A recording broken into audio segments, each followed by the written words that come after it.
Hello students. तो आज class को आपण समस्त को स्वागत।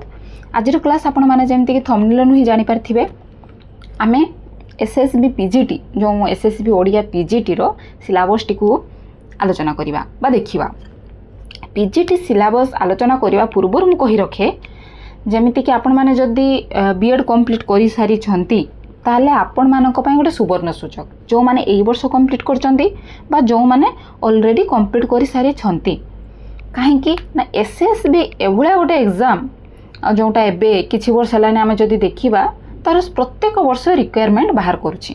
ओके, एसएसबी टीजीटी हो बा एसएसबी पीजीटी हो, तेणु आमे जदि सिलेबस टी को टीजीटी सिलेबस जो माने टीजीटी में एम रखुचंती बा जो माने पीजीटी में एम रखुचंती मु तो कहबिनी गुटे एम रखंतु तथापि किछि को जदि भल मात्रा रे धर दउछंती 60% बे 70% आउ गोटे एग्जाम को 30% देके एई भले भाबरे चलंतु काहे ना सेमती किछि कहि होबनी जे कोन एग्जाम आपण मानकर क्वेश्चन इजी आसीबारे कोनटा आपण मानकर भल हेई भी पारे। ओके, तेणु आमे जदि सिलेबस टी को एबेटू कंप्लीट करिबा काहे ना सिलेबस एमिति नुहे जे एग्जाम बाहरिबो सेतेबेले आमे पढ़ा स्टार्ट करिबा सेमिति हेले ना तो आपण मानकर सिलेबस कंप्लीट होबो ना एग्जाम भल होबो। तेणु आमको जो मैंने भी प्रिपेयर होते आपण मानक आगरू जे आमे पीजीटी पय पढ़िबा तेणु आमको एबेठू ही सिलेबस कंप्लीट करिया पय पड़िबो।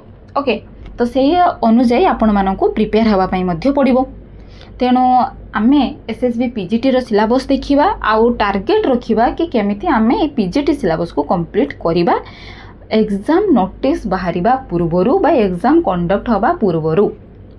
ओके, एसएसबी कम हो बा बेसी हो आपण मानकर रिक्वायरमेंट बाहर करिवो निश्चित भाव में 2026 रे तो रिक्वायरमेंट कहीं पीजीटी एबे ही आपण मानकर पोस्टिंग देछि तेणु 2026 रे आपण मानकर बाहरिबा चांसेस अछि। ओके, तो चलंतु यार सिलेबस आमे देखिबा। ओडिया भाषार इतिहास और ओडिया साहित्यर इतिहास यार आपण मानकर देखिबा दीटा पेपर 1 पेपर 2 माने एट ए टाइम एग्जाम होबो किंतु दीटा विभाग रे याकू दिया जाय छी यार सिलेबस टी को। जदि पेपर 1 देखिबा हमर कोन अछि ना ओडिया भाषार उत्पत्ति और क्रम विकास जोटा आदि काल रो 16 शताब्दी पर्यंत। यूनिट 2 रे अछि ओडिया भाषा सहित संस्कृत पाली और प्राकृत भाषार संपर्क। यूनिट 3 ओडिया शब्द भंडार तत्सम तद्भव देशज और वैदेशिक। यूनिट 3 ओडिया भाषा उपरे वैदेशिक प्रभाव। यूनिट 5 जदि देखिबा ओडिया साहित्यर इतिहास आदि पर्याय से कौन जाऊँगी बौद्ध गान और दोहा प्राचीन ओडिया गद्य साहित्य प्राचीन ओडिया कवितार स्वरूप। एवं यूनिट 6 जदि देखिबा ओडिया साहित्यर इतिहास जोटा मध्य पर्याय से कौन रही ओडिया पुराण और सन्थ साहित्य प्राकृतिक काव्यधारा। ओके, एवं एबे देखिबा यूनिट 7 रो हमर कोन रही ओडिया साहित्यर इतिहास उत्तर मध्य पर्व से कौन कौन रही ना ओडिया रीति साहित्य ओडिया पदावली साहित्य।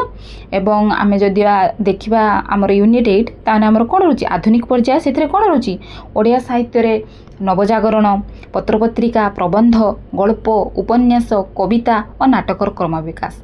मु कहि रखे एसएसबी केबे भी सिलेबस बाहर क्वेश्चन पकाए नाही तेणु सिलेबस टी को केमिति भल भाव में कंप्लीट करेंगे 100% एवं रिवाइज करेंगे सेटा ही आपण मानकर दायित्व।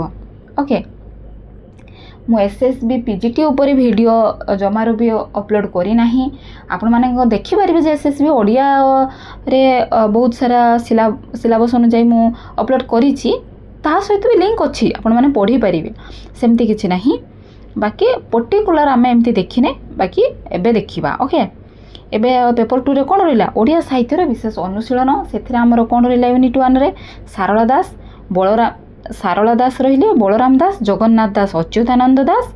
यूनिट 2 रे रहिले वर्षा दास नारायण अवधूत स्वामी मार्कंड दास देवदुर्लभ दास। यूनिट 3 रे जदि आमे देखिबा दीनकृष्ण दास उपेन्द्र भंज अभिमन्यु सामंत सिंहार बलदेव रथ। एवं यूनिट 4 रे हमर अछंती ब्रजनाथ बड़जेना गोपाल कृष्ण बनमाली भीम भोई। एवं यूनिट 5 रे फकीर मोहन राधानाथ राय मधुसूदन राव रामशंकर राय।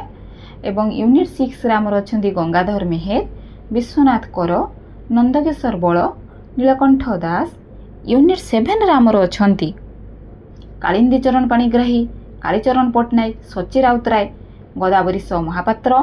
यूनिट 8 रे आमर अछंती गोपीनाथ महांती, सुरेंद्र महांती, विनोद चंद्र नायक, गुरुप्रसाद महांती। मु कहि रखे एथिरे आपण मानकर एमिति मेंशन करना जे एमानकर गल्प पढ़ंतु एमानकर उपन्यास जमते जदि आपण माने एसएसबी ओडिया सिलेबस देखि थिबे जोटा जूनियर लेक्चरशिप सेथिरे कोन अछि आपण मानकर देई देछि कविता रे ए 4 जण कवि किबा ए 8 जण कवि, उपन्यास रे ए 8 जण, गल्प रे ए 8 जण एवं नाटक रे ए 8 जण, किंतु एथिरे आपण मानकर सेमिति मेंशन करि नाही। माने आपण माननकु एही कविंकर गल्प, नाटक, उपन्यास जहा किछि से लिखिछन्ति तांकर समस्त कृति को आपण माननकु पढिया पई पड़िबो। तेणु भाबंतुनि जे सिलेबसटा एते इजी बोली। ओके, कौन से सिलेबस सेते इजी न थाए, बाकी आपण मानकु इजी करी पढिया पई पड़े। तो आज आम सिलेबस टी को भल भाव देखी देइछु एवं यार परवर्ती क्लास रे आमे कोन करिबा यार क्लास करिबा। तेणु आज पई एतिकी, पुणी देखा हबो एसएसबी पीजीटी क्लास रे। ओके।